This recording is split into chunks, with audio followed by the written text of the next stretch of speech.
მეოთხე ემოცია. სევდა. სევდა ბუნებრივი ადამიანური ემოციაა, რომელიც ხშირად ჩნდება დანაკარგის, მოლოდინის შეცდომის ან შიშის შედეგად. ის შეიძლება იყოს დროებითი გრძნობა ან უფრო ხანგრძლივი მდგომარეობა, რაც უკვე დეპრესიასთან შეიძლება იყოს დაკავშირებული, უკვე გადავიდეს დეპრესიაში. სევდა არ არის ისეთი ნეგატიური გრძნობა, როგორც უმეტესობა ფიქრობს. ეს არის სრულიად ჯანსაღი განცდა, რომელიც დამახასიათებელია ყველა ადამიანისთვის.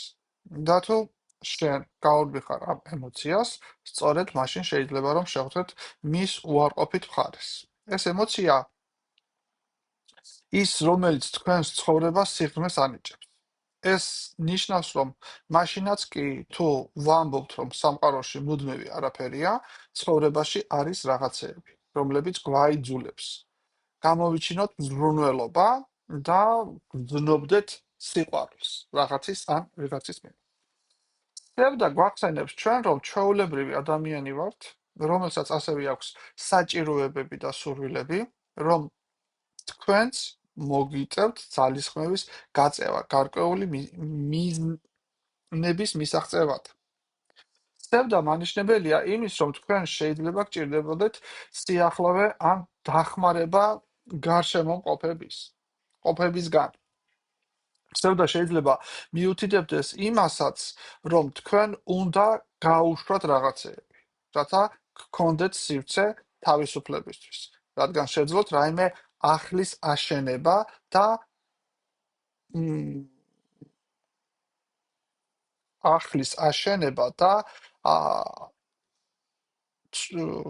ხარი აუბათ ცვლილებებს თქვენს ცხოვრებაში.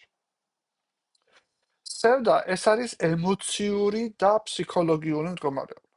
სიღრმისეული მრავალწახნაგოვანი გამოცდილება, რომელიც შეიძლება თან ახდეს სხვადასხვა შინაგან თუ გარეგან მოვლენებს თქვენს ცხოვრებაში. ემოციური თვალსაზრისით და არის გრძნობა, რომელიც მოიცავს დარდს, ნაღველს, წუხარებას. სირად ასოცირდება დაკარგვასთან. ეს შეიძლება იყოს საყვარელი ადამიანის იმედის შესაძლებლობის ან საკუთარი იდენტობის დაკარგვაც კი. გვეხმარება გაუმკლავდეთ ტკივილს, სევდა. შევჩერდეთ, დავფიქრდეთ, მივცეთ მნიშვნელობა ჩვენს განცდებს, დავაკვირდეთ რა ხდება ემოციებს. ზოგჯერ კათარზისულით შეიძლება იყოს. სევდა, ის ასუფთავებს და ცვლის ჩვენს გარშემო.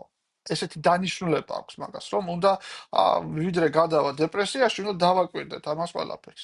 ფსიქოლოგიური თვალსაზრისით სევდა არის ნორმალური და საჭირო ემოცია, რომელიც ხელს უწყობს ადაპტაციას.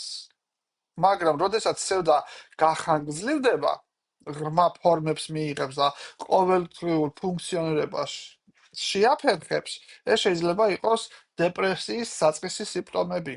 ფსიქოლოგიურად სევდა იშლება როგორც პასუხი დაუსრულებელ პროცესებზე, განშორება, სინანული, გაურკვევლობა, შინაგანი რაღაც კონფლიქტები. კოგნიტურად ის ხშირად თან ძდევს აზრებს საკუთარი უუნარობის, მარტოსულობის ან დანაშაულის გრძნობაზე. რას ვაკეთებთ, ხო? სევდასთან საწინააღმდეგოდ, როგორ უნდა მოვიქცეთ. აუცილებელია, რომ გააძლიეროთ ემოციური ცნობიერება,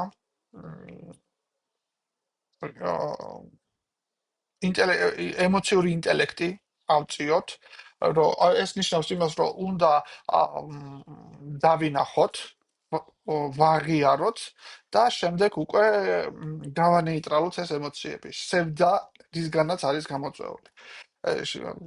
განცდის გაზიარება, სევდის დროს ძალიან კარგია სხვა ადამიანთან საუბარი, ამცირებს იმ ტვირთს, მაგრამ ამ შემთხვევაში სასურველია თუ ფსიქოლოგთან დაელაპარაკებთ და იმიტომ რომ მეგობრებიც კარგი არიან, მაგრამ უფრო პროფესიონალებთან ჯობია საუბარი და შემდეგ მოდის კრეატიული არხები. კრეატიული გზები, ნებისმიერი გამოვლინებით, ხელოვნება, წერა, მუსიკა, ეს თქვენი სევდა შეიძლება გამოხატოთ ნებისმიერი ფორმით ხელოვნებაში. და როგორც თქვი, საჭიროების შემთხვევაში თუ კი ვერ მოერევით, ამ შემთხვევაში იმისთვის რომ არ შეხვიდეთ ღრმა დეპრესიაში, არ გადავიდეს თქვენი სევდა საჭიროა მიმართოთ ფსიქოლოგს, ფსიქოთერაპიას, რომელიც აუცილებლად საწყისივე ეტაპზე მოაშთობს თქვენ სევდას. ასევე გთხოვთ გაითვალისწინოთ შემდეგი.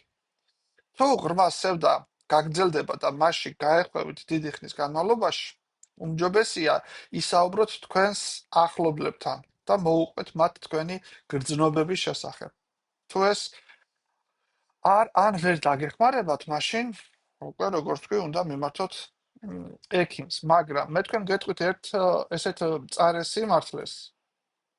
ძალიან კარგია მეგობრები და მეგობრებთან გულის გახსნა და საუბარი. მაგრამ გახსოვდეთ ერთი ესეთი მწარე სიმართლე, რომ თქვენი პრობლემები არის თქვენი და თქვენს მეგობრებს არ აინტერესებს, იმიტომ რომ მათაც თავისი საკმარისი აქვთ. ამიტომ ჯობია ის პრობლემები თქვენ თვითონ შეეცადოთ, რომ იპოვოთ გამოსავალი გზა. მე არ ვუარყოფ, რომ მეგობრებთან საუბარი კარგია, მაგრამ მწარე სიმართლე არის ის, რომ თქვენი პრობლემა არავის არ აინტერესებს, იმიტომ რომ ყველას აქვს თავისი.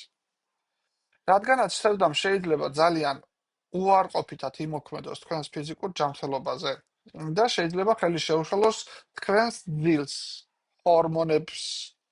ჰორმონების ცვლილებებს იწვევს, ან შემდეგ შესაძლოა გადავიდეს საჭმლის მონელების სისტემის დარღვევაში. თუ კი გაქვთ უძილობა, ჰორმონების დაბალი რაოდენობა დარღვეული და საჭმლის მონელების პრობლემები. ეს შეიძლება იყოს მაჩვენებელი იმის, რომ თქვენ სევდა გაქვთ შეგნით, რომ ეს დეპრესიაშია უკვე.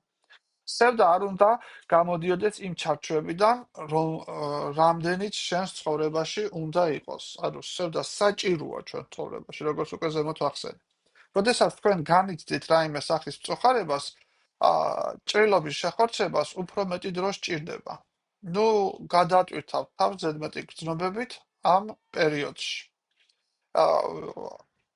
ნუ გადაიყვანთ აკვიატებულ და ესეთ დემონსტრირებულ ნეგატიურ ფიქრებში.